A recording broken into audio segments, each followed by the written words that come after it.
Hello guys, Namaskaram. From the left, Altaf, Asha, Neeraj and Subin Tarsan. Namaskaram, സ്വാഗതം മ്യൂസിക്കിലേക്ക്. And Pluto July 30-ന്, that is why നീരജിലേക്ക് തന്നെ പോവാം. Sci fi, comedy, action ഉണ്ടോ? ഇതെല്ലാം കലർന്ന ഒരു ബ്രാൻഡ് ന്യൂ ഡേയോടെയാണ് എന്താ പറയുക ക്ലാഷ് കഴിക്കുന്നത്. Are you A Spiderman fan?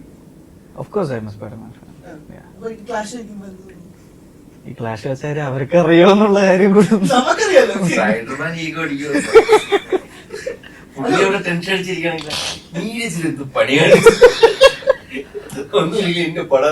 അതെ, എന്ത് ചെയ്യാൻ പറ്റും, അതിനുള്ള ധൈര്യം വേറെ ആർക്കും അല്ല, ആ ധൈര്യത്തിന് പിന്നിലുള്ള ഒരു രഹസ്യം അവര് ഇല്ല. കാരണം അവിടെ മെസ്സിനൊക്കെ ഇറക്കിയ പ്രൊമോഷൻ നടത്തുന്നത് അവിടെ ഹാളിന്റെ. അപ്പൊ അതിന്റെ കൂട്ടത്തില് നമ്മുടെ പ്ലൂട്ടോ വരുമ്പോഴേക്കും അൽത്താഫിക്ക് പരിപാടിയായിട്ട് നിങ്ങൾ പ്ലാൻ ചെയ്യുന്നുണ്ടോ? നമ്മളിവിടെ ഗ്രൗണ്ടിൽ കളിക്കണ ഒരു ചേട്ടന്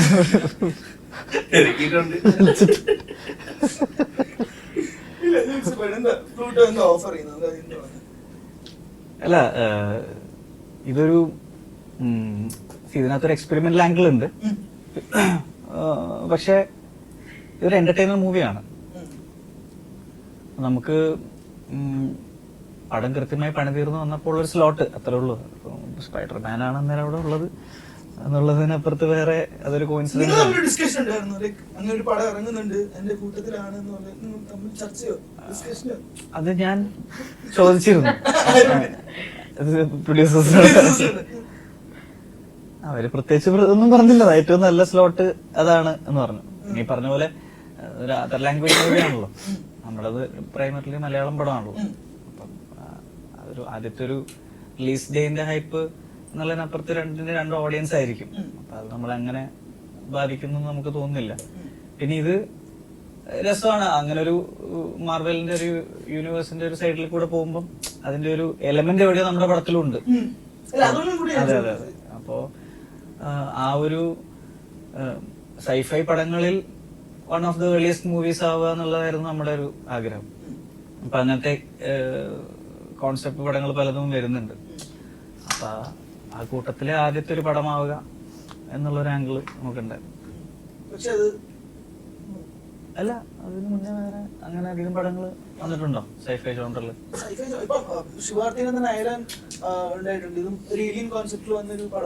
അതിപ്പോ പണ്ട് കോയിമിലേക്കൊക്കെ വന്നിട്ടുണ്ട്.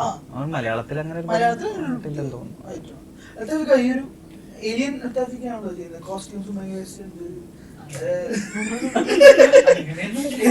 എന്താണ് ഈ ഏലിയൻ മലയാളത്തിൽ ആദ്യമായിട്ട് വരുമ്പോൾ? സ്പേസ്ഷിപ്പ് ക്രാഷ് അതുപോലെ ഒരു കീഴ്വഴക്കം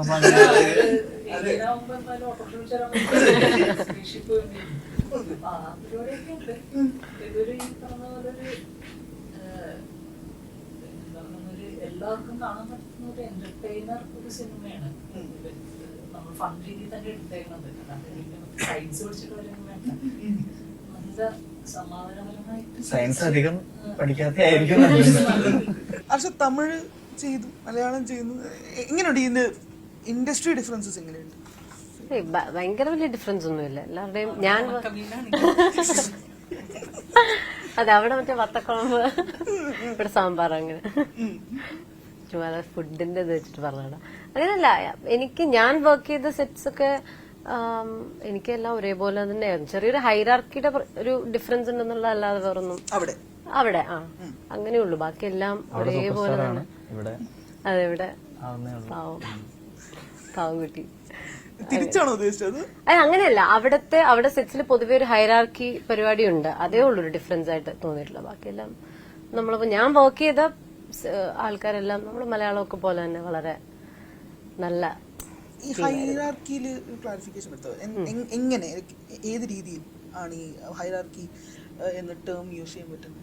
അല്ല, അവിടെ അവരൊരു പൊസിഷൻ ചെയ്ത് വെച്ചിട്ടുണ്ട് ഓരോ ആൾക്കാരെ. അപ്പൊ അതനുസരിച്ചായിരിക്കും അവരുടെ ബിഹേവിയർ അങ്ങനെ ആയിരിക്കും. അങ്ങനെയാണ്, അതാണ് ഞാൻ ഉദ്ദേശിച്ചത്. നമ്മളോടുള്ള ബിഹേവിയറിന്റെ കാര്യമാണ് പറഞ്ഞത്. ആർട്ടിസ്റ്റുകൾ അല്ലെങ്കിൽ ക്രൂ മെമ്പേഴ്സിന് അങ്ങനെ ഒരു ഇവിടെ പക്ഷെ പൊതുവെ കുറച്ചുകൂടെ ഫ്രണ്ട്ലി ആണ് എല്ലാവരും. നമ്മള് ഒരു ഫ്രണ്ട്സ് ഗ്യാങ് പോലെ അങ്ങനത്തെ ഒരു മൂഡാണ് മലയാളത്തിൽ കുറച്ചുകൂടെ. സുമനെ ഈ ഒരു നമ്മൾ ഈ സിനിമകൾ ചെയ്യുക അല്ലെങ്കിൽ ഇതുപോലെ ഷെഡ്യൂൾ കണക്കുകൾ പറയുക അല്ലെങ്കിൽ അതനുസരിച്ച് സിനിമകൾ പ്ലാൻ ചെയ്യുക സോർട്ട് ചെയ്ത് തന്നെ ആയിരുന്നു റീല് തുടങ്ങുമ്പോഴുള്ളൊരു ആൻഡ് ഇപ്പോൾ ഈ മൊമെന്റ് എൻജോയ് ചെയ്യുന്നത് എങ്ങനെയാണെന്നൊന്നും പറഞ്ഞാൽ കൊള്ളാം. അത് നമ്മൾ ആഗ്രഹിക്കുന്ന ഒരു കാര്യം നടക്കുമ്പോഴത്തേക്ക് ഒരു സന്തോഷമുണ്ടല്ലോ. അതായത് ഞാൻ ആദ്യമേ റീൽസ് ചെയ്യുമ്പോഴത്തേക്ക് മനസ്സിലിങ്ങനെ ആഗ്രഹം ഉണ്ടായിരുന്നു സിനിമ, പക്ഷെ ഒരിക്കലും എത്തൂലെന്നാ വിചാരിച്ചത്. കാരണം നമുക്കിങ്ങനെ ചോദിക്കാനോ അഭിപ്രായം ചോദിക്കാനോ ഒന്നും നമ്മുടെ നാട്ടിൽ പോലും ഒരാൾ പോലും ഇല്ല. അപ്പൊ ഇത് ആദ്യം ചോദിച്ച അവസരം കിട്ടും. എനിക്കാണെങ്കിൽ ഈ മറ്റേ ഓഡിഷൻ പരിപാടി എന്നെ കൊണ്ട് പറ്റൂല. ഒരു 3 പേര് നിരന്നിരിക്കുമ്പോൾ അവരുടെ ഫ്രണ്ടിൽ പോയി പെർഫോം ചെയ്യാൻ എന്നെ കൊണ്ട് പറ്റൂല. അതുകൊണ്ട് ഞാൻ ഇതൊരിക്കലും ഓഡിഷൻ അറ്റൻഡ് ചെയ്തിട്ടില്ല. അപ്പൊ ഈ ഷൂട്ടിംഗ് സെറ്റിൽ ഡയറക്ടർ ആക്ഷൻ പറയുമ്പോൾ അത് എങ്ങനെയൊക്കെ പോയി ഓക്കെ ആവും. ഞാൻ ചോദിക്കും ഓരോന്ന് കഴിയുമ്പോഴും കട്ട് പറഞ്ഞാൽ കൂടുതൽ നന്നായിട്ട് അഭിനയിക്കും. റിഹേഴ്സലൊക്കെ ടേക്കിൽ വരൂല. അങ്ങനെയല്ല, അങ്ങനെ ചെയ്തിട്ട് ടെൻഷൻ വരും. ടേക്കിലുള്ളതിനേക്കാൾ നന്നായിട്ട് റിഹേഴ്സലിൽ ചെയ്യും. നോക്കുമ്പോ എല്ലാവരും എക്സ്പീരിയൻസ് ആയിട്ടുള്ള ആൾക്കാരെ കൂടെ പോയി നമ്മള് അഭിനയിക്കുമ്പോഴത്തേക്ക് നമ്മള് കാരണം അവർക്കൊരു ഇത് വരരുതല്ലോ എന്നുള്ളൊരു സാധനം ഉണ്ട് മനസ്സിൽ. ഞാൻ റെസ്പെക്ട് ഒക്കെ തരുന്നുണ്ട്. കിട്ടുന്നുണ്ടോ ഇല്ലോ എനിക്ക് കിട്ടിയില്ലല്ലോ. അപ്പൊ മാക്സിമം നല്ലപോലെ ചെയ്തിട്ട് ഞാൻ ഓരോ ഇത് കഴിയുമ്പോഴും പോയി ആദിത്യന്റെ അടുത്ത് ചോദിക്കും, എടാ ഓക്കെ ആണോ, എന്തെങ്കിലും പ്രശ്നം ഉണ്ടാകുന്ന ചോദിക്കും. കുഴപ്പമില്ല, ഓക്കെ. അടുത്ത വരാൻ കുറച്ചധികം സിനിമകളില്ലേ? ഇത് കൂടാതെ ഒരു 3 എണ്ണം കൂടെ ഉണ്ട് റിലീസ് ഇത് നിലവിൽ. നിലവിൽ. ഓക്കെ, ഞാൻ ഓരോരുത്തരിലേക്ക് കുറച്ച് ക്വസ്റ്റ്യൻസ് ത്രൂ ചെയ്യാം. റാപ്പിഡ് ഫയർ ആയിട്ടൊന്നും കൂട്ടണ്ട, ജസ്റ്റ് അതിൻ്റെ ഒരു ആൻസേഴ്സ് ആയിട്ട് പറഞ്ഞാൽ. I start with Neeraj. Favourite of the films that you acted, അതിപ്പം സീരീസ് ആവാം, നമുക്ക് മനസ്സിലിപ്പോഴും ഓക്കെ ഇതെൻ്റെ ഒരു ബ്രേക്ക് ത്രൂ ആയി അല്ലെങ്കിൽ അങ്ങനെ ഒരു തോന്നിയൊരു പടം still you cherish. RDX last minute call ആയിരുന്നു അല്ലല്ല, നേരത്തെ പ്ലാൻ അങ്ങനെ? ലാസ്റ്റ് മിനിറ്റ് ആണ് എന്റെ അറിവിലല്ല. കാരണം നമ്മളിത് ആദ്യം തുടങ്ങായിരുന്ന സെപ്റ്റംബറിലായിരുന്നല്ലോ ഓണത്തിന്. അതിനുശേഷം പിന്നീട് പെപ്പയ്ക്ക് ഒരു ഇഞ്ചുറി പറ്റിയത് ഡിസംബറിലോട്ടൊക്കെ ആയി. അപ്പൊ അതിനൊക്കെ മുന്നേ തന്നെ എന്റെ അടുത്തേക്ക് വന്നിട്ടുണ്ടായിരുന്നു. RDX എന്ന് പറഞ്ഞുകൊണ്ട് കണക്ട് ചെയ്തുകൊണ്ട് ചോദിക്കാം, ഇപ്പോഴും നീരജിന്റെ ഇൻസ്റ്റയിൽ പിൻ ചെയ്തേക്കുന്ന ഒരു പോസ്റ്ററിൽ ഒരു ആക്ഷൻ രംഗങ്ങൾ ഉണ്ട്. അതിലെ caption thanks to the very few who believed and whole lot who laughed എന്നുള്ളതാണ്. Who laughed? അങ്ങനെയല്ല, നമ്മള് പൊതുവിൽ ഈ മുൻവിധി എന്ന് പറയുന്നത് നമ്മുടെ ഓഡിയൻസിന് ഭയങ്കരമായിട്ടുള്ള ഒരു ഫാക്ടറാണ്. അപ്പം ആളുകളെ അവര് ചെയ്തു വെച്ചതിൽ നിന്ന് എന്തെങ്കിലും ഡിഫറെൻ്റ് ആയിട്ട് അറ്റംപ്റ്റ് ചെയ്യുന്നതിന് മുന്നേ ഭയങ്കരമായ ഒരു മുൻവിധി ഉണ്ടായി, ഇവനെ കൊണ്ടൊക്കെ ഇത് പറ്റുമെന്നുള്ളത്. അപ്പൊ അത് ഏറ്റവും കൂടുതൽ നേരിട്ടിട്ടുള്ള ഒരാളാണ്. അപ്പൊ എനിക്ക് ആ പടത്തിലെ ഒരു ചലഞ്ച് അതായിരുന്നു. നമ്മളതിന് മുന്നേ ഒരു പക്ഷെ കൂടുതൽ ലൈറ്റ് ഹാർട്ടഡ് റോളുകളിൽ കണ്ടിട്ടുള്ള ആളുകൾക്ക് ഇവനെ കൊണ്ടൊക്കെ ഇടിക്കാൻ പറ്റുമോ എന്ന് ചോദിക്കുന്ന ഒരു ചോദ്യത്തിന് എനിക്ക് മറുപടി കൊടുക്കാൻ പറ്റിയെന്നുള്ളത് ആ പടത്തിലൂടെ എനിക്ക് അച്ചീവ് ചെയ്യാൻ പറ്റിയൊരു കാര്യമായിരുന്നു. നമുക്ക് ഫൈറ്റ് ചെയ്യാനുള്ള ഒരു ലൈസൻസ് കിട്ടി. അപ്പൊ അത് ചെയ്തെടുക്കാനുള്ള ഒരു ത്വര ഉണ്ടായിരുന്നു ആ പടം തുടങ്ങുമ്പോൾ. ബിക്കോസ് ഏറ്റവും എക്സ്പെക്ടേഷൻ കുറവ് എനിക്കായിരുന്നു അതിനകത്ത്. പക്ഷെ അത് റിലീസ് ചെയ്യുമ്പോൾ നേരെ തിരിച്ചു പോയി. You were the most talked about, അതുകൊണ്ട് പറഞ്ഞു. പ്രോബബ്ലി. സോ അതുകൊണ്ട് എനിക്ക് അതിനകത്ത് ഞാൻ ആ ഒരു എക്സ്ട്രാ എഫേർട്ട് എടുത്തു. ആ എടുത്തതിന് ഉള്ള ഒരു റിസൾട്ട് ഉണ്ടായി. അപ്പൊ ആ രീതിയിൽ എനിക്ക് ഭയങ്കര ഒരു എന്താ പറയാ, നമുക്കൊരു ഇമേജ് റീബിൽഡ് ചെയ്യാൻ പറ്റിയ ഒരു സിനിമയായിട്ട് ഞാൻ അതിനെ കാണുന്നു. സ്വന്തം സിനിമയിൽ തന്നെ എപ്പോഴെങ്കിലും കാണുമ്പോൾ ക്രിഞ്ച് അടിക്കുന്ന ഒരു രംഗമുണ്ട്? അത് ഉറപ്പായിട്ടുണ്ട്. ഞാൻ എന്റെ സിനിമകൾ അധികം കാണാറില്ല സത്യം പറഞ്ഞു കഴിഞ്ഞാൽ. ഇപ്പോഴും ഞാൻ ഇറങ്ങിയ പടങ്ങള് ആരെങ്കിലും ടിവിയിൽ വെച്ചാലൊക്കെ അന്നേരം കാണുന്നല്ലാതെ ഞാനായിട്ട് ഒരു പടവും കാണാറില്ല. ഞാൻ എന്റെ ഇതുവരെ കാണാത്ത പടങ്ങളൊക്കെ ശരിക്കും അങ്ങനെയല്ല. നമ്മള് പ്രിവ്യൂനോ അല്ലെങ്കിൽ FDFS-നൊക്കെ പോകുമ്പോ കാണും, അതല്ലാതെ റീവിസിറ്റ് ഇല്ല. പേടിയാണത്? അല്ല, എനിക്ക് കാണുമ്പോ ഇതെന്താ ഇത് ഇതിനേക്കാൾ നന്നാക്കാമായിരുന്നല്ലോ എന്ന് നമുക്ക് ഇങ്ങനെ തോന്നിക്കൊണ്ടേയിരിക്കും. പ്രത്യേകിച്ച് പഴയ പടങ്ങളൊക്കെ എടുത്തു നോക്കിക്കഴിഞ്ഞാൽ ചിലപ്പോ അരോചകമായിട്ടൊക്കെ ഞാൻ ഭയങ്കര ഭയങ്കര എന്റെ ഏറ്റവും വലിയ സെൽഫ് ക്രിട്ടിക് ഞാനാണ്. അപ്പൊ അതുകൊണ്ട് അധികം നോക്കാത്തതാണ് നല്ലതെന്ന് തോന്നാറുണ്ട്. ഹിന്ദി വെബ് പക്ഷെ സീരീസ് പ്രൗഡ് ആയിട്ടുള്ള പരിപാടികളും ഉണ്ട് കേട്ടോ. ഉണ്ട്. ഹിന്ദി വെബ് സീരീസ് ഒരു ബ്ലെസ്സിംഗ് ആയിട്ട് കേഴ്സ് ആയിട്ട് എന്തെങ്കിലും തോന്നിയിട്ടുണ്ടോ? Was it a blessing or a curse? എനിക്ക് തോന്നിയിട്ടുണ്ട് ചോദിക്കണം എന്നുള്ളത്. It was always A blessing only. പക്ഷെ അത് ഹെഡ് ഓഫ് ദ ടൈം ആയിരുന്നു എന്നുള്ളത് മാത്രമാണ് എനിക്ക് തോന്നിയിട്ടുള്ളത്. നേരത്തെ എക്സ്പോഷർ കിട്ടിയത്. അതെ, അത് ഒരു പക്ഷേ അത് എനിക്ക് കൃത്യമായി കൺവേർട്ട് ചെയ്യാൻ പറ്റിയില്ല. കാരണം OTT ഇവിടെ നമ്മുടെ ഓഡിയൻസ് ആക്റ്റീവ് ആവുന്നത് 2020 ശേഷം, കോവിഡിന് ശേഷമാണ്. അതിന് മുന്നേ ഇത് സംഭവിച്ചു. അപ്പൊ നമ്മള് ഈ പറയുന്ന നേരത്തെ കാര്യങ്ങൾ ചെയ്യുന്നു എന്നുള്ള ഇതിനകത്ത് ഇപ്പൊ ഒരു പ്രശ്നം എന്താ വെച്ച് കഴിഞ്ഞാൽ, ആദ്യം വഴിവെട്ടിയവന് കല്ലും മുള്ളുവാണല്ലോ. അതിനുശേഷം അതൊരു മെയിൻ സ്ട്രീം ആകുമ്പോഴാണല്ലോ കയ്യടി കിട്ടുന്നത്. അപ്പൊ ആ നേരത്തെ പോയതിന്റെ ഒരു സാധനം ഒരു പക്ഷേ നമുക്ക് കുറച്ചുകൂടെ എല്ലാവരും അത് കാണാൻ തുടങ്ങിയതിന് ശേഷമായിരുന്നെങ്കിൽ കുറച്ചുകൂടെ റെക്കഗ്നീഷൻ, അക്നോളജ്മെന്റും ഉണ്ടായെന്ന് തോന്നിയിട്ടുണ്ട്. പക്ഷെ ആ ഓപ്പർച്യൂണിറ്റി ഭയങ്കര, നമുക്ക് നമ്മുടെ ഒരു റേഞ്ച് അല്ലെങ്കിൽ നമുക്ക് ഇത് ഇങ്ങനെയൊക്കെ ചെയ്യാൻ പറ്റും എന്നുള്ളതിനകത്തൊരു കോൺഫിഡൻസ് ഉണ്ടായി. പക്ഷെ അത് മലയാളത്തിലോട്ട് കൺവേർട്ട് ചെയ്യാൻ പറ്റും. You consider yourself as a lucky, unlucky actor? അങ്ങനെ എപ്പോഴെങ്കിലും തോന്നിയിട്ടുണ്ടോ? ആക്ടർ വൈസ് മാത്രമാണ്? അങ്ങനെ not the luckiest in terms of offers coming my way. I had to make my own opportunities most of my career. Yeah, including this movie. Okay. Yeah. ഈ friend circle അങ്ങനെ എന്തെങ്കിലും സഹായം? Just സഹായം എന്ന് പറഞ്ഞാൽ വേറെ അർത്ഥത്തിൽ എടുക്കല്ലേ? Just connecting. ഞാൻ അങ്ങനെ അവസരങ്ങൾ ചോദിക്കാറില്ല. അപ്പൊ അതുകൊണ്ട് തന്നെ സഹായം ചോദിച്ചാലാണല്ലോ കിട്ടുള്ളൂ. അങ്ങനെ കണ്ടറിഞ്ഞൊന്നും ആരും ചെയ്യില്ലെന്നാണ് എനിക്ക് തോന്നുന്നത്. അല്ലെങ്കിൽ നമ്മള് ഏതെങ്കിലും സർക്കിളുകളിൽ സ്ഥിരമായിട്ട് പ്രസന്റ് ആകുമ്പം അവരുടെ ചർച്ചയിലും അവരുടെ ഡിസ്കഷൻസിലും വരുമായിരിക്കും. ഞാൻ അങ്ങനെ പ്രത്യേകിച്ച് ഒരു സർക്കിളുകളിലൊന്നും ഉള്ള ഒരാളല്ല. അപ്പൊ പിന്നെ അങ്ങനെയുള്ള സഹായങ്ങൾ അധികം കിട്ടാറില്ല. അതായിരിക്കും. ആമസോണിന്റെ കൂടെ വർക്ക് ചെയ്യുന്നു, നെറ്റ്ഫ്ലിക്സ്, ഹോട്ട്സ്റ്റാർ, പ്രധാനപ്പെട്ട OTT പ്ലാറ്റ്ഫോംസിലൂടെ ഒക്കെ വർക്ക് ചെയ്യുമ്പോൾ ഇതിൽ കാണുന്ന പ്രേക്ഷകർക്ക് അറിയാൻ പറ്റുന്ന ഒരു മേജർ ഡിഫറൻസ് ഉണ്ട് ഇൻ പ്രൊഡക്ഷൻ വൈസ്? ഉറപ്പായിട്ടും ഉണ്ട്. കോർപ്പറേറ്റ് ആകുമ്പോഴുള്ള ഒരു അതിന്റെ അപ്രോച്ച് തന്നെ ഡിഫറെന്റ് ആണ്. ഇപ്പൊ പറയുന്ന പോലെ കുറച്ചുകൂടെ സ്ട്രക്ചേർഡ് ആണ്.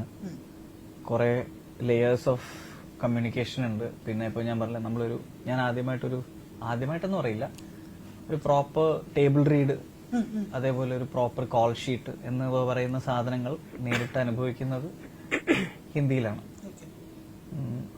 ഇവിടെ നമ്മൾ കോൾ ഷീറ്റ് എന്നൊക്കെ പറയാന്നല്ലാണ്ട് അങ്ങനെ ഒരു സാധനമൊന്നും കണ്ടിട്ടില്ല. അപ്പോ അതേപോലെയുള്ള മാനേജ്മെന്റ് സിസ്റ്റം, ആർട്ടിസ്റ്റിനെ റെപ്രസെന്റ് ചെയ്യുന്ന ഏജൻസ്, മിഡിൽമെൻ, അതെല്ലാം അവിടെ വളരെ കൂടുതലാണ്. ഇവിടെ പക്ഷേ കുറേ കൂടെ ഒരു ഓർഗാനിക് സ്വഭാവത്തിലാണ് നമ്മുടെ ഇൻഡസ്ട്രി ഫംഗ്ഷൻ ചെയ്യുന്നത്. ആ ഡിഫറൻസ് വളരെ evident. Any film that you regret, പേര് പറയണ്ട, ചെയ്തിട്ട് ഉള്ളതിൽ ചെയ്യണ്ടായിരുന്നു എന്ന് തോന്നുന്നു? മലയാളത്തിൽ അങ്ങനെ ആക്ച്വലി ഞാൻ അങ്ങനെ ഒരുപാട് പടങ്ങൾ ചെയ്തിട്ടില്ല. അപ്പൊ അതുകൊണ്ട് ഉള്ളതും കൂടെ റിഗ്രറ്റ് ചെയ്ത് കഴിഞ്ഞാൽ, കാരണം ഈ പ്രശ്നം എനിക്കൊരു പടം ചെയ്യണമെങ്കിൽ ഒരു എക്സൈറ്റ്മെന്റ് വേണം. ഞാൻ ഇതിന് ഒരിക്കലും ഇതുവരെ ഒരു ജോബ് ആയിട്ട് കണ്ടിട്ടില്ല. അതായത് നമ്മുടെ ലൈവ്ലിഹുഡിന് വേണ്ടി ചെയ്യുന്ന ഒരു കാര്യമായിട്ട് ഞാൻ ഇന്നേ വരെ ഞാൻ ഈ ജോലി ഇതിനെ കണ്ടിട്ടില്ല. അപ്പൊ അതുകൊണ്ട് തന്നെ ഞാൻ എന്താ പറയാ, എന്തെങ്കിലും മറ്റു കാര്യങ്ങൾക്ക് വേണ്ടി സിനിമ ചെയ്യാറില്ല. വീട് വെക്കണമെന്നോ കാറ് മേടിക്കണമെന്നോ ഉള്ള ഷൂസ് വാങ്ങാൻ അതിനു വേണ്ടിയിട്ട് സിനിമ ചെയ്യാറില്ല എന്നുള്ളതാണ് എൻ്റെ ഒരു. അപ്പം നമ്മൾ എക്സൈറ്റഡ് ആകുന്ന ഒരു പ്രോജക്റ്റ് ആയിരിക്കും നമ്മൾ എടുക്കുന്നത്. അപ്പം അതിൻ്റെതായിട്ടുള്ള ബുദ്ധിമുട്ടുകളും ഉണ്ട്. നമ്മൾ ലെസ്സർ നമ്പർ ഓഫ് പ്രോജക്ട്സ് ചെയ്യുമ്പോൾ നമ്മുടെ വിസിബിലിറ്റി കുറയുന്നു, നമ്മൾ കൺസിസ്റ്റന്റ് അല്ലാതാവുന്നു. ആൾക്കാരുടെ കാഴ്ചയിൽ നമ്മൾ ഇപ്പോൾ സെലക്ട് ചെയ്തിട്ടാണോ നമുക്ക് പടം ഇല്ലാഞ്ഞിട്ടാണോ എന്ന് അവർക്ക് അറിയില്ലല്ലോ. അപ്പൊ അതുകൊണ്ട് അങ്ങനെ അതൊരു ഡെസിഷനാണ് അത്. പക്ഷെ എൻ്റെ അടുത്ത് പലരും പറയാറുണ്ട്, കുറേ കൂടി ഇത്രയൊന്നും ആലോചിക്കാതെ കുറെ പടങ്ങൾ ചെയ്തുകൂടെ എന്ന് ചോദിക്കാറുണ്ട്. ഇപ്പൊ ഞാൻ അതിനെപ്പറ്റി ആലോചിക്കുന്ന ഒരു സമയമാണ്. അപ്പൊ അതുകൊണ്ട് റിഗ്രറ്റ് ചെയ്ത, ഞാൻ ആക്ച്വലി 2014 എന്ന് പറയുന്ന ഒരു വർഷമാണ് ഏറ്റവും കൂടുതൽ പടങ്ങൾ എന്റെ കരിയറിൽ ചെയ്തിട്ടുള്ളത്. 8-9 പടങ്ങൾ. അന്ന് നായകനായിട്ടില്ല, പക്ഷെ ഈ പറയുന്ന കുഞ്ഞിരാമായണം മുതൽ അടിയപ്പ്യാരെ വരെയുള്ള എല്ലാ പടങ്ങളും ആ വർഷമാണ്. ആ വർഷം എനിക്ക് തോന്നുന്നു. പക്ഷെ ചില നമ്മൾ സെറ്റിൽ നിന്ന് സെറ്റിലോട്ട് ഓടുന്ന ഒരു സമയം ഉണ്ടായിരുന്നു. അതെനിക്ക് കുറച്ച് ഹെക്ടിക് ആവാൻ തുടങ്ങി. ഞാൻ ഈ പ്രോസസ്സ് എൻജോയ് ചെയ്യുന്നില്ല എന്ന് തോന്നി തുടങ്ങിയ 8 എനിക്ക് തോന്നുന്നു 9 മൂവീസ് എങ്ങാണ്ട് ആ വർഷം ചെയ്തിട്ടുണ്ടായിരുന്നു. അതിനുശേഷം ഞാൻ തീരുമാനിച്ചു എനിക്ക് അങ്ങനെ ചെയ്യണ്ട, നമുക്ക് കുറച്ചുകൂടെ ഒരു പ്രോജക്റ്റിനായിട്ട് കൂടുതൽ ഇമോഷണലി ഇൻവെസ്റ്റ് ചെയ്ത് അങ്ങനെ ചെയ്യാമെന്ന്. അതിനുശേഷമാണ് മെക്സിക്കൻ ഭാരതം മുതൽ ഊഴം അങ്ങനെ ഒരു ചേഞ്ച് ഓഫ് ജോണറും കോമഡിയിൽ നിന്ന് നമ്മളൊന്ന് ചുവട് മാറ്റാൻ ഒരു ചുവട് മാറ്റാൻ ശ്രമിക്കുന്നത് നമ്മൾ. അല്ലെങ്കിൽ ഒരൊറ്റ ഒരു ജോണറിൽ സ്റ്റക്ക് ആവുക എന്ന് പറയുന്നൊരു അത് എന്റെ ഏറ്റവും വലിയ നൈറ്റ് മെയർ ആയിരുന്നു. അപ്പൊ എക്സ്പെരിമെന്റ് ചെയ്യുക, കോൺസ്റ്റന്റ്ലി റീബിൽഡ് ചെയ്യുക എന്നുള്ള ഒരു ശ്രമമായിരുന്നു കിട്ടുന്ന അവസരങ്ങൾ വെച്ചിട്ട്. ഹർഷ, ഈ ആവറേജ് അമ്പിളി അത് കണ്ടിട്ടാണല്ലോ മുകുന്ദനുണ്ണിൽ വിളിക്കുന്നതാണ് ഞാൻ മനസ്സിലാക്കുന്നത്. അതിനുള്ള നന്ദി ആദിത്യനോട് പറഞ്ഞു. പിന്നെ എന്തായിരുന്നു നന്ദിയുണ്ട്. എന്താ പറഞ്ഞോ? എന്തായിരുന്നു നന്ദി അങ്ങനല്ലേ? അല്ല, എന്നും ഞാൻ ഗ്രേറ്റ്ഫുൾ ആണ് ആ പ്രോജക്ട്. കാരണം ഇപ്പം തുടരുമാണെങ്കിലും എനിക്ക് തമിഴിലും ഇപ്പോഴും പ്രോജക്ട്സ് ഒക്കെ ആവറേജ് അമ്പിളി കണ്ടിട്ട് വരാറുണ്ട്. ഇപ്പൊ തുടരുമ്പിലേക്കൊക്കെ വിളിച്ചതിന്റെ ഒക്കെ റെഫറൻസ് ആവറേജ് അമ്പിളി തന്നെയായിരുന്നു. അപ്പോ കരിയറിൽ ഏറ്റവും വലിയൊരു ബ്രേക്ക്, ഒരു ഷിഫ്റ്റ് വന്നത് അത് തന്നെയാണല്ലോ. അപ്പോ ഞാൻ എപ്പോഴും ഗ്രേറ്റ്ഫുൾ ആണ്. ഫിലിം ഇൻഡസ്ട്രിന്ന് കിട്ടിയൊരു ബെസ്റ്റ് അഡ്വൈസ് അങ്ങനെ പാലിക്കണമെന്നില്ല, പറയാൻ കുറെ പേരുണ്ടാവുമല്ലോ, അതിൽ ബെസ്റ്റ് അഡ്വൈസ് ഒന്നും ആരും തന്നിട്ടില്ല ഇതുവരെ. ആരെങ്കിലും അഡ്വൈസ് ചെയ്യോ? ആണോ? ഒരെണ്ണം പറഞ്ഞു തരുമോ? മറന്നുപോയി. അല്ല, അങ്ങനെ അഡ്വൈസ് അത് നീ എന്തെങ്കിലും പറഞ്ഞ അഡ്വൈസ് ആയിരുന്നു എനിക്ക് ഓർമ്മയില്ല കേട്ടോ. ഞാനത് എനിക്കറിയില്ല, അങ്ങനെയൊന്നും ആരും പറഞ്ഞിട്ടില്ല. സത്യം അതാണ്. ഈ ഡാൻസ് ഒരു പാഷൻ ആയിട്ട് കൊണ്ടു നടക്കുന്ന ഒരു പ്രൊഫഷൻ ആണോ? അതെ, പ്രൊഫഷൻ ആക്കണമെന്നുണ്ടാ. അങ്ങനെ അതിൽ നിന്ന് നമുക്കൊരു ലെസൺ പഠിക്കും. ഇപ്പൊ നമ്മളൊരു വളരെ സ്ട്രക്ചേർഡ് ആയിട്ട് നമ്മളൊരു ജീവിതം മുന്നോട്ട് കൊണ്ടുപോകുമ്പോൾ ഡാൻസ് പോലൊരു പ്രൊഫഷൻ എടുക്കുമ്പോഴേക്കും അതിൽ നിന്ന് എന്താ വാട്ട് ഈസ് ഇൻസ്പയറിംഗ്? അല്ല, എനിക്ക് ഡാൻസ് എനിക്കൊരു അതിന്റെ ഒരു പെർഫോമിംഗ് സാധനമാണ്. എനിക്ക് അഭിനയിക്കുന്നതാണെങ്കിലും എല്ലാത്തിന്റെ ഒരു പെർഫോമിംഗ് ആണ് എനിക്കൊരു ഹൈ തരുന്നത്. അതാണ് എനിക്ക് ഏറ്റവും ഇൻട്രസ്റ്റിംഗ് ആയിട്ടുള്ളത്. അപ്പോൾ പക്ഷെ നമ്മൾ ഈ ഡാൻസ് ഇത് കൊണ്ടുപോകുമ്പോൾ നമ്മൾ ഭയങ്കരമായിട്ട് എഫേർട്ട് അതിലിടണം. അതിന്റെ റെഗുലർ പ്രാക്ടീസും, അതിപ്പോ നമ്മളൊരു ക്ലാസിക്കൽ ആകുമ്പോൾ അതിന് പ്രോപ്പറായിട്ട് നമ്മൾ ക്ലാസ്സിന് പോകണം. അങ്ങനത്തെ കാര്യങ്ങളൊക്കെ ഉണ്ടെങ്കിൽ നമുക്കൊരു ഒരുപാട് നാളത്തെ പ്രാക്ടീസ് റെഗുലറായി ചെയ്താലേ നമുക്കൊരു പെർഫോമൻസ് ഒക്കെ ചെയ്യാൻ പറ്റുള്ളൂ. അപ്പൊ അത് ഭയങ്കര എഫേർട്ട് ആവശ്യമുള്ളൊരു കാര്യമാണ്. അല്ലാതെ നമുക്ക് പോയി സ്റ്റേജിൽ പോയിട്ട് വെറുതെ പോയി ചെയ്യാൻ പറ്റില്ല. അപ്പോ ചോദിച്ചെന്തായിരുന്നു? അതല്ലേ ക്വസ്റ്റ്യൻ? അത് തന്നെയാണ് ക്വസ്റ്റ്യൻ. ഈ സിംഗപ്പൂരിൽ വെച്ച് ആദ്യമായിട്ടൊരു മലയാളം ഫിലിം ഹോസ്റ്റ് ചെയ്യുന്നത് ഇത് തന്നെയല്ലേ? അതെ, ഫസ്റ്റ് ഒരു മൂവി ലോഞ്ച്. അവിടുന്ന് ഞാൻ ഒരു സ്നിപ്പെറ്റ് പോലെ കണ്ട കാര്യമാണ്, നീരജ് ബ്രദറിനെ പോലെയാണ്, വിനീതേട്ട അച്ഛനെ പോലെയാണ്.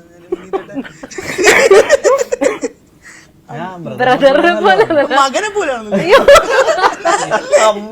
കുട്ടി അങ്ങനല്ലേ? അങ്ങനെയല്ല, അവിടെ വിനീതേട്ടൻ ഉണ്ടായിരുന്നു. വിനീതേട്ടൻ ഒരു കോൺസെർട്ട് ഉണ്ടായിരുന്നു. അപ്പം വിനീതേട്ടൻ എന്റെ ഒരു നായകനായിരുന്നല്ലോ മുകുന്ദനുണ്ണിൽ. അപ്പൊ നീരജേട്ടനുള്ളപ്പോ എന്റെ അടുത്ത് ചോദിച്ചു, രണ്ടുപേരുടെ ഡിഫറൻസ് എന്താ, രണ്ടുപേരും വന്നിട്ടില്ല, എന്താ പറയാനുള്ളത്, അവരുടെ ഡിഫറൻസ് എന്താന്ന് ചോദിച്ചു. അപ്പോ ഞാൻ പറഞ്ഞു, നീരജേട്ടന് വളരെ ഒരു യങ് വൈബ് ആണല്ലോ, വളരെ വൈബ്രന്റ് ആയിട്ടുള്ള ഒരാളാണല്ലോ. അപ്പൊ ഞാൻ പറഞ്ഞു ഒരു കുട്ടിയെ പോലെയാണ്. പക്ഷെ അതിന് വിനീതേട്ടനൊരു മുതിർന്ന ഒരാളെ പോലെയാണ്. അതറിയാൻ അങ്ങനെയാണ് ഞാനൊരു കമ്പാരിസൺ ചെയ്തത്. അതിന് വിനീതേട്ടൻ മറുപടി പറഞ്ഞല്ലേ? നീരജ് ഒരു കുട്ടിയല്ല, ഞാൻ സ്ക്രിപ്റ്റ് സെലക്ട് ചെയ്യുന്നത് നമുക്ക് പെർഫോം ചെയ്യാനുള്ള സ്പേസ് ഉണ്ടാവുക എന്നുള്ളത് വ്യക്തമായ അടിസ്ഥാനത്തിലാണ് സെലക്ട് ചെയ്യുക. ക്യാരക്ടർ സിനിമയില് ഇമ്പോർട്ടൻസ് ഉണ്ടോ ക്യാരക്ടറിന്? അതിന്റെ ഒരു സ്ക്രീൻ സ്പേസിന്റെ അല്ല, പക്ഷെ സിനിമയിൽ എത്രമാത്രം ഇമ്പോർട്ടൻസ് എന്റെ ക്യാരക്ടർ തരുന്നു. പിന്നെ സ്ക്രിപ്റ്റും നല്ലതാണെങ്കിൽ, എനിക്ക് ഇഷ്ടപ്പെടുന്നതാണെങ്കിൽ, അങ്ങനെ വളരെ അതെ, ഉറപ്പായിട്ടുമാണ്. അതിപ്പോ എത്ര ചെറിയ സ്ക്രീൻ സ്പേസ് ആണെങ്കിലും കഥയിലെ ഒരു കോൺട്രിബ്യൂഷൻ ഉണ്ടെങ്കിൽ അങ്ങനെ. You ready to do any role? അങ്ങനെ പിന്നെ വേറെ പ്രശ്നം ഓക്കെ. ആൻഡ് മൂന്നുപേരുടെ ഈ പ്ലൂട്ടോ നമ്മളിപ്പം ആസ് എൻ ഓഡിയൻസ് ഇപ്പോൾ പറഞ്ഞതുപോലെ തന്നെ ഈ സൈഫൈ പരിപാടിയൊക്കെ ഉണ്ടെന്ന് പറയുമ്പോഴേക്കും എപ്പോഴും മൈൻഡ് സെറ്റ് ഉണ്ടാവും. ഇപ്പോൾ ട്രെയിലർ കാണുമ്പോഴോ പാട്ട് കാണുമ്പോഴോ പല ഏലിയൻ പരിപാടികളും മൈൻഡിൽ കൂടെ പോകും. അത് തച്ചടച്ചുകൊണ്ട് ആളുകൾ തിയേറ്ററിലേക്ക് വരിക എന്നുള്ളത് തന്നെയാണോ? ആ റെഫറൻസസ് എന്തെങ്കിലും ഉണ്ടാവണം എന്നുള്ളതുണ്ട്? ഇപ്പോൾ പോപ്പുലർ കൾച്ചറൽ റെഫറൻസസ് എന്തായാലും ഉണ്ട്. ഇതങ്ങനെ ഒരു പാത്ത് ബ്രേക്കിംഗ് സിനിമയായിട്ടൊന്നും നമ്മൾ പറയുന്നില്ല. ഓക്കെ. നമുക്കറിയുന്ന ഒരു എൻവയൺമെന്റിലേക്ക് ഒരു ഏലിയനെ കൊണ്ടുവരികയാണ്. മലയാളികൾക്ക് അറിയുന്ന ഒരു എൻവയൺമെന്റിലേക്ക് ഏലിയൻ വരുന്നതാണ് കഥ. അതെല്ലാം നമ്മള് ഹോളിവുഡ് പടങ്ങൾ പ്രതീക്ഷിച്ച് പോകണ്ട. അതെ, അതായത് ഫുൾ ഗാർഡിയൻസ് ഓഫ് ഗാലക്സി പോലെ ഔട്ടർ സ്പേസിൽ നടക്കുന്ന പടമൊന്നുമല്ല. നമ്മുടെ നാട്ടില് കുറച്ച് ഇമാജിനറി സ്ഥലങ്ങളാണ്. പക്ഷെ ക്ലാപ്പനങ്ങോട് എന്നൊക്കെ പറയുന്ന പോലത്തെ വളരെ ഒരു മലയാളി തനിമയുള്ള ഒരു ഒരു സെമി അർബൻ ലാൻഡ്സ്കേപ്പിലേക്ക് കടന്നു വരുന്ന ഒരു ഏലിയൻ. അപ്പൊ അതാണല്ലോ നമുക്ക്, ആ കഥയാണല്ലോ നമ്മൾ പറയുമ്പോൾ അതിനകത്തൊരു നമുക്ക് മാത്രം പറയാൻ പറ്റിയ കഥ. ഇതിന്റെ വലിയ സ്കേപ്പിലുള്ള കഥകൾ നമ്മൾ ഹോളിവുഡിലെല്ലാം കണ്ടു കഴിഞ്ഞു. അപ്പം നമ്മുടെ നാട്ടിലോട്ട് ഇത് വരുമ്പോൾ ഉണ്ടാകുന്ന മലയാളികളുടെ ഇടയിൽ ഒരു ഏലിയൻ വരുമ്പോൾ ഉള്ള കൗതുകമാണ് ഇതിനകത്ത് എക്സ്പ്ലോർ ചെയ്യുന്നത്. അല്ല, അപ്പൊ ഇത് കംപ്ലീറ്റ്ലി എക്സ്പെരിമെന്റൽ സബ്ജക്റ്റ് ആവുമല്ലോ സ്വാഭാവികമായിട്ട്. ഇത് നമ്മൾ അൺനോൺ ആയിട്ട് നിൽക്കുന്ന ഒരു പുതിയ ലാൻഡിലേക്ക് പ്ലേസ് ചെയ്യാന്നുള്ളതാണ്. അതെ, എക്സ്പെരിമെന്റ് ആംഗിൾ ഉണ്ട്. പക്ഷെ അതിനകത്ത് ഹ്യൂമറിന്റെ ഇൻവോൾവ്മെന്റ് വരുമ്പോൾ അത് കുറച്ചും കൂടെ നമുക്ക് ഫെമിലിയർ ആകുന്ന എന്താ പറയാ ഒരു തലമാകുന്നു എന്നാണ് നമ്മൾ വിശ്വസിക്കുന്നത്, അല്ലേ? And thank you guys. ലുട്ടോയ്ക്ക് ജൂലൈ 30 let that be അത് വർക്ക് ആവട്ടെ. ആദിത്യനും അതൊരു മികച്ച പടമാവട്ടെ എന്ന് ആഗ്രഹിക്കുന്നു. Thank you so much. Thank U.